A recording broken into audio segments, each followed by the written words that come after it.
I'm blowing this money, you see me, I'm working. You niggas is bluffing, I be out here stunting. Your bitch know she fucking, I keep it real simple. Hundreds on hundreds on hundreds. You niggas keep talking, I'm keeping it coming. You see, Hey, what's going on, y'all? Welcome to episode 7 of Gold School Retro NBA. And I'm here to talk about Mr. Mississippi basketball, none other than Mahmoud Abdul Rauf. And if you guys don't know, all month I'm going to be doing basically like specials for people who stood up for something, stood up for civil rights, people that stood up for stuff, especially like against something that would condemn their careers. And Mr. Abdul Rauf was no exception to the rule. He was, if you guys don't know who Mr. Mahmoud Abdul Rauf is, he's formerly Chris Jackson. He changed his name because he converted to the Islam during his career, and he saw things a lot differently once he got in touch with his spirituality. He basically just said, you know what, it's bigger than basketball, right? He also believed that if you stand for something, if you don't stand for something, you'll fall for anything. And I could adhere to that because, you know, as I'm a spiritual person and I'm finding myself with God, and seeing Mr. Abdul Rauf talk about that in the sense where, you know, he was a phenomenal, one of the best decorated shooters in NBA history.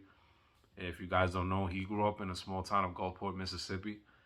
He started off with a very poor background. There was a lot of times where his family couldn't even afford the proper nutrition. And he was a single parent home.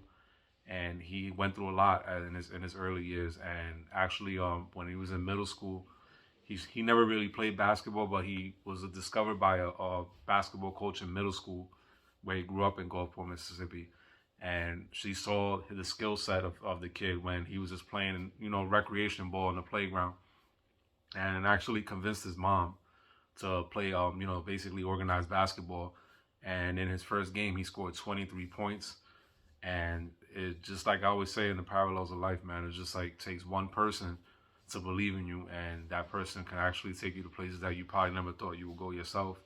And as for Mr. Rauf, that's what basically led him to him being one of the best players in NBA history.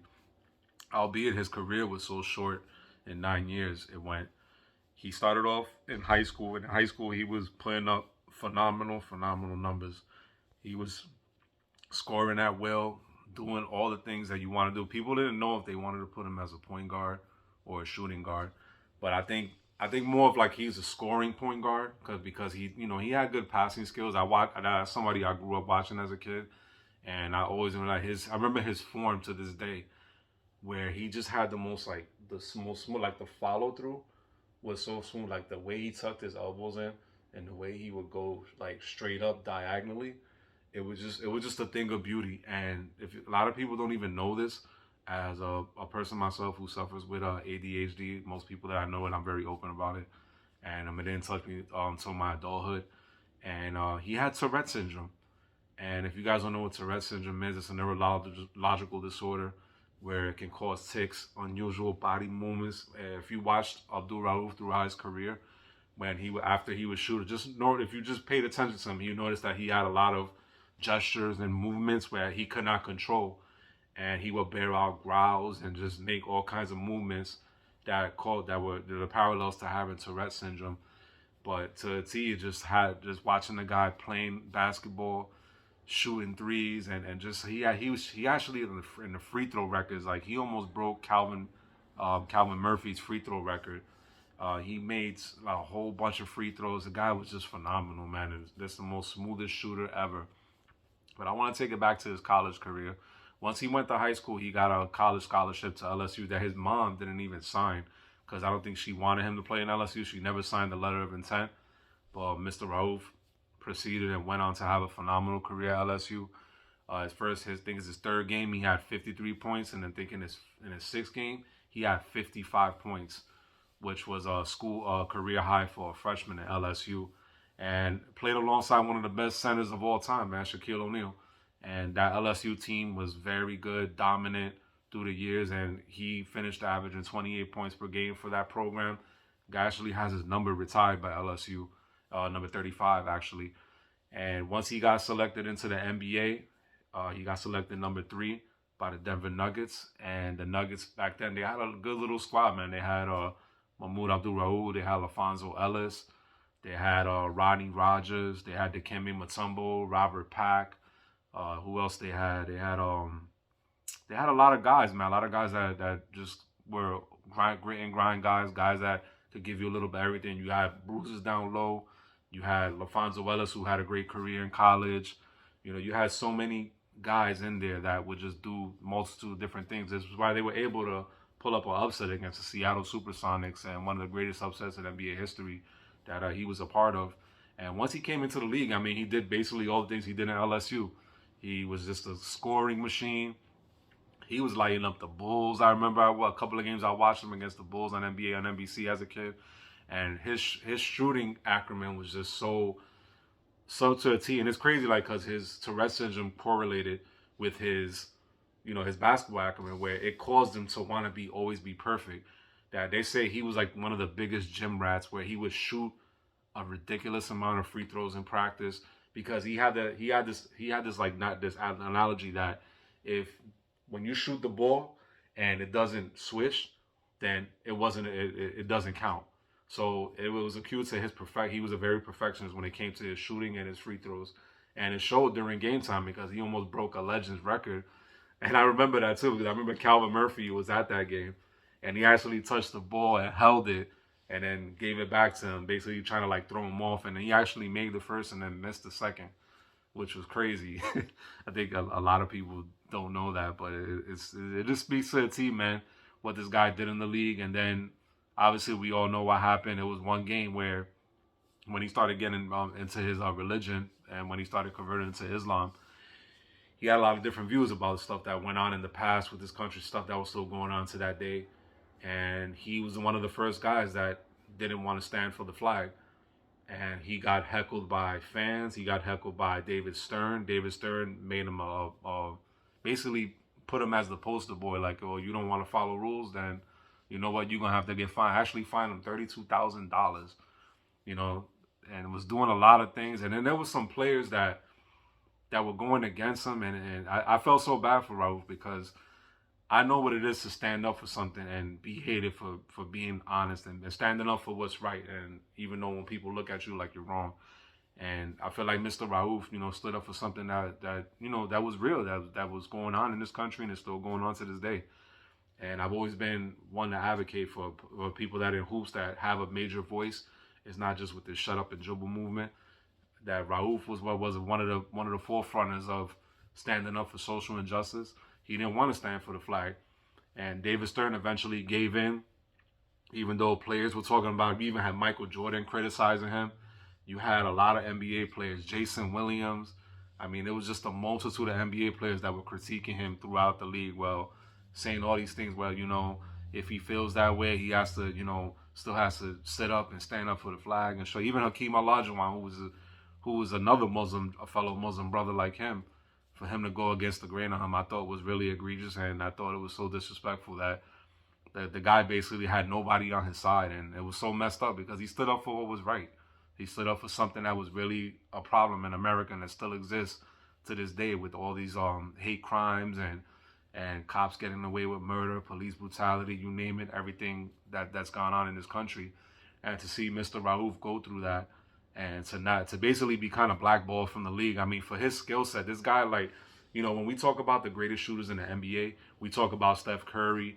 You know, but Steph Curry's one of the best shooters I've ever seen. Don't get me wrong. But people don't remember that Mahmoud Abdul Rauf was what Steph Curry was if the NBA didn't banish him the way it did, you know? So him going through all that and persevering through all that, he had a good run with the Nuggets.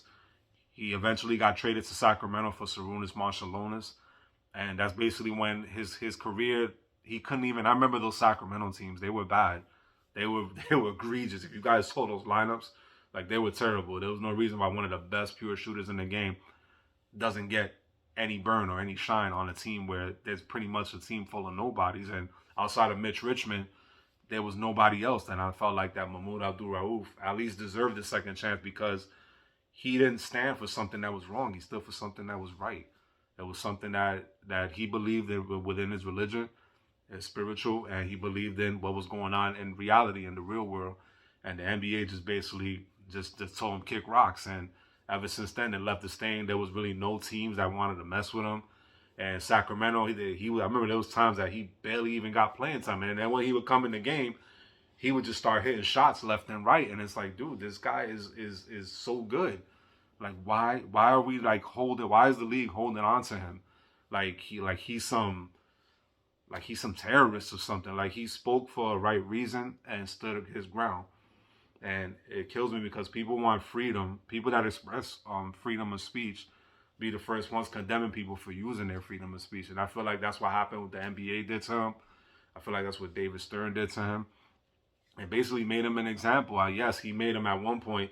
He kind of like tried to compromise with him, where he said, okay, he can stand for the flag, but as long as he can pray with his head bowed down. So that's why, if you notice, if you've seen the movie, the documentary with which I think you guys should check out, with Mahmoud Abdul Rauf, he would stand and you would see him just clutching his hands and praying to Allah on the in the beginning of the games when they had raising the flag or whatever and singing the anthem.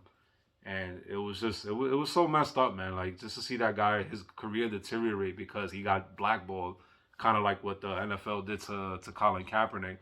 And it was just a shame because, like, we missed a master class of a shooter. This guy was one of the hardest workers in the NBA. All his teammates raved about him. That the guy would never leave the gym. The guy was just a gym rat, shooting, working on his mechanics, doing whatever he could do. And it's perfectionist because his Tourette's syndrome made him call for that. He had a lot of OCD where he had to be a perfectionist at everything he had to do. He wanted to be perfect at everything, which is what I admire about Mr. Rauf. And I think a lot of people forget about him, don't talk about him. But this is the point of me having this episode, because, I feel like what he did on the court and off the court was so phenomenal. And I just wanted to keep that alive from him, And it's sad that his career just went to the waste. I mean, he had a stint run where after the run came to an end with the Kings, and nothing pretty much came of his career. He ended up leaving, went and started playing multiple stops overseas. He even retired at one point because he lost the the urge for the game. He lost the love for the game, and I kind of sympathize with that because here you are, you bust your tail off, you get so good to get to a certain level, and the minute you speak on something that actually means something, you get blackballed for it. It to me, it shows the disdain that we have in America, man, where it's like athletes are like can't really say what they really want, even if it means the right thing. And I feel like Mr. Rauf was one of those guys that he just couldn't he got his point across, but it cost him his career. Cost him a lot of money, and it cost him his career. And I feel like he should have never deserved that, man. And he played overseas. He had a couple of good years. Retired because he lost a love for the game. Took a whole year off. Came back in 2001 and signed with the Grizzlies for 1 year. Then after that was over, went back and played in multiple leagues overseas. And his career never got to where I feel like it should have been, or lack thereof. And now to see, after all the playing days were done and documentaries where people were able to see the light and the good light, instead of the NBA was trying to paint him as some kind of villain when he wasn't a villain. He was a phenomenal person on and off the court. The guy was loved by his teammates, people around him, and NBA players turned on him.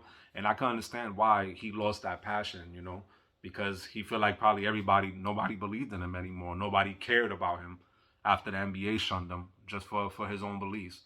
So I just think it was just egregious. But I'm not gonna sit here and I enjoy watching the highlights of him. I encourage you, the younger generation, if you've never seen Mahmoud Abdul Rauf, watch his games, watch his form, practice it. For all you kids in AAU right now, look at his mechanics. I mean, this guy was one of the best pure shooters before Steph Curry was even born. And I think that his name is not thrown out there enough, and I'm going to keep his name alive.